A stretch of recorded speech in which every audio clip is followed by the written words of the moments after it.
My name's Dave DeBow, founder of MoneyPartnerFormula.com, and this show is built for everyday real estate investors who are actively doing deals and looking to scale using other people's money. So if you're an active real estate investor and you want to get featured on this show to talk about your own real estate and capital raising experiences, then just go to daveinterviewsyou.com. Now let's get rolling with this episode, and remember to subscribe for daily interview content. Hey, welcome back, everybody. Let me ask you a question. Have you ever had the idea that you'd love for your real estate portfolio to be strong enough that it could replace your spouse's income so that you could retire your spouse or retire a parent or retire yourself? Well, that's exactly what our special guest here today has done. AJ Kleinschmidt is zooming in from beautiful San Diego, California, very expensive market. And he's doing a variety of different things. He and his wife are doing a variety of different things in real estate. And he's been able to retire his wife from her job and even retire his mother-in-law from her job as well. So AJ, welcome to the call. Great to have you. Hey, thanks for having me, Dave. So give us a 30,000 foot perspective of what your real estate investing business looks like right now, today, mid 2024. All right, right now what we're looking at is we have a 8 doors going on. We have one investment property here in San Diego. We have a 4 unit townhome in Houston, Texas, along with a single resident over there, and a single residence in Vegas, and a townhome in Utah. Very cool. So all over the place, and you're a long-term buy and hold kind of guy. And are these rentals typical long-term rentals? Are they short-term rentals, furnished, unfurnished? What are you doing with most of these properties, AJ? Right, we got a couple strategies. So here in San Diego, we really like the midterm MTRs is great, and we do a hybrid style in Utah, which is midterm and STRs. And then our partner that we're with is more of a STR focused partner, so he deals with the Houston and the Nevada properties essentially Well, I was with going to ask STR. that. So how you're managing that kind of thing. So when you say your partner, are you guys joint venture partners? Are you a more of a passive capital partner in these deals? How do those typically work? Yeah, totally. So in the Houston, Texas, and Nevada, it's we're on the LLC, so we're more the capital partner, Mhm. and he does the operations, found the property, and we let him roll with that. Okay. But we have a lot of say. We at the end of the day, it's a 50-50. It's like a marriage, so we have to give and take, and Yeah. they're doing great. And then we love to enjoy life. So we hire property managers that are focused and have been vetted to do MTRs here in San Diego and as well as Utah. So Very cool. So walk me through the midterm rental in San Diego, because uh, very expensive market to get into. That's probably one of the few things that makes sense financially to do, short-term rental as well, but for a single family home or maybe a group home or something like that, I'm not sure. But walk us through, what kind of a property is it? How long ago did you buy it? How did you get into the midterm rental with that particular one? yeah, definitely. So the property itself is a condo out in Imperial Beach. It's actually, I was fortunate enough to grow up out there, so it's an inherited property. Okay, And smart. one of the last words were, don't ever sell. So I hung on to it, and Yeah. it's been paying great dividends on that.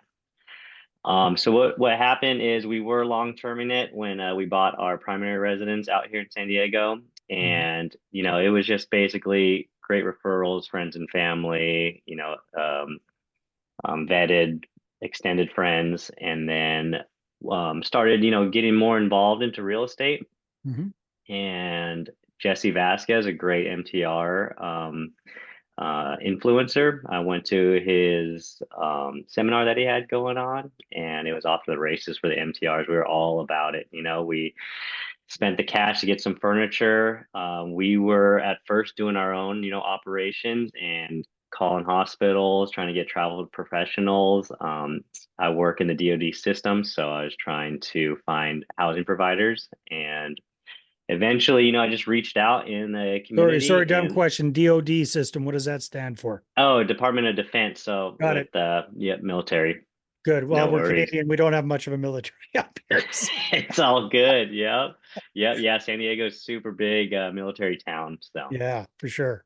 it made sense. Yeah. So reached out, found a great property manager, vetted him. We were going back and forth for a while. And I was like, you know what? We'll give you a shot.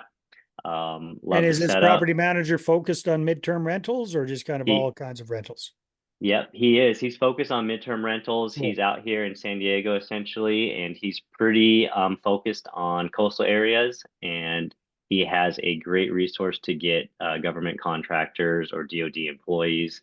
They've Nice. been vetted, so it's awesome, and they get a housing allowance essentially. And if they want to, take their housing allowance and then add some more to it, they can get better properties. So it's an So, awesome system. AJ, why did you decide to go down the midterm rental route versus the short-term rental route? And have you tried both? Oh yeah, great question. So San Diego, pretty regulated. It's not Mm, as regulated as some communities, but it's basically the regulations. mm, And that condo has a HOA, homeowners association, so they don't want anything less than 30 days. mm. So that brought us to, let's make, great returns, double digit returns. So let's pivot midterms because we were already exposed to the short term rental system, and it could be super lucrative. The projections are a little bit tougher, but so midterm was a little bit I More guess best of steady both Eddie. worlds. Yeah, Correct. got it. So if you don't mind, can you compare and contrast what the property looked like financially as a long-term rental versus now as a midterm rental, even with property management in place? Oh, definitely. Yep. So when we were renting it out, and like I said, it was friends and family. It was kind of beat up. We didn't do a lot of rehab on it. We were probably letting it rent for around 25 100 a month, and I was, we were operations, we were the maintenance, we were doing, You're all the ourselves. 3 a.m. phone calls and all that stuff. Yeah. Yeah, yeah. And then when we had our property manager come in and we assessed the numbers, right now we can get anywhere. So it's seasonal, right? So summertime, peak season, you can get anywhere from I think 5,600 Wow. to all the way to 800 or 8,000 a month. Wow. That's Yep. big difference. That's Oh huge. yeah. Yeah. Yep.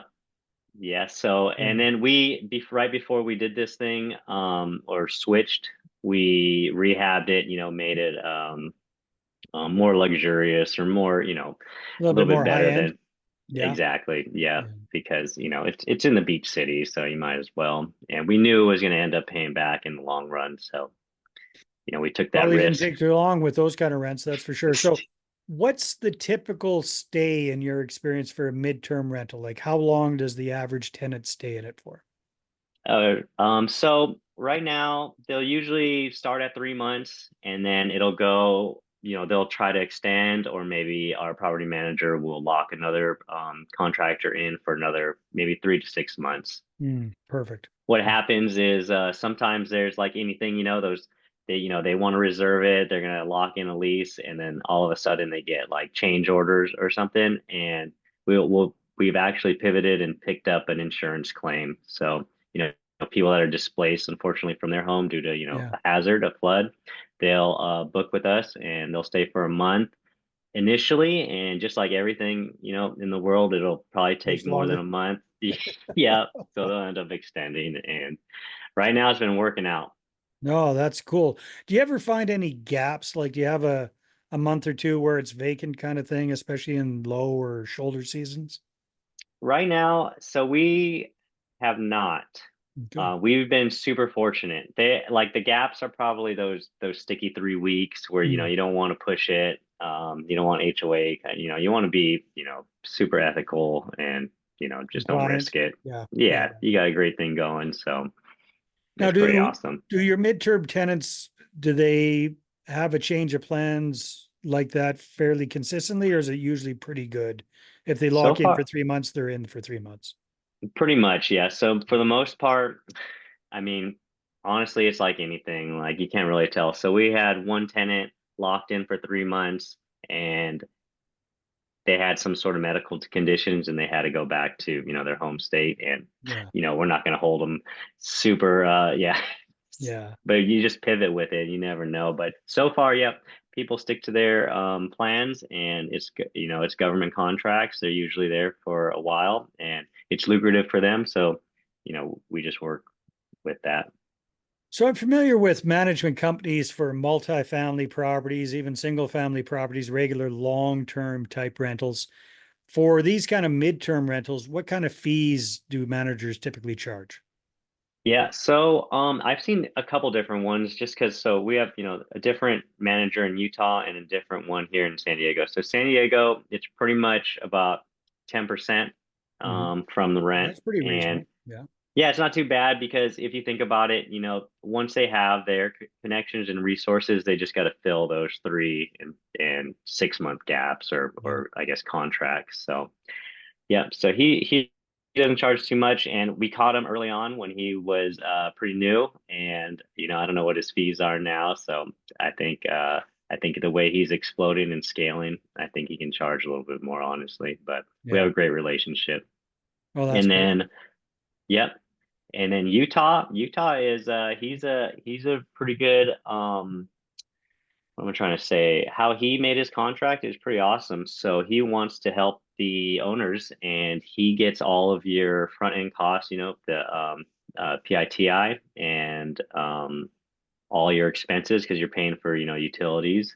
And he's like, okay, I can get you that. I can guarantee you that price, and then the next $500 is going to go to our company plus our software fee, et cetera, et cetera. And then everything after that will split, you know, either 50-50 or whatever, however he wants to break it out. So So he's it's basically interesting. he's kind of doing an arbitrage route with Essentially, midterm rentals. yeah. Interesting. Yeah. So he So I thought basically it he's, was he's great. covering it even when there's vacancy. Am I understanding that correctly?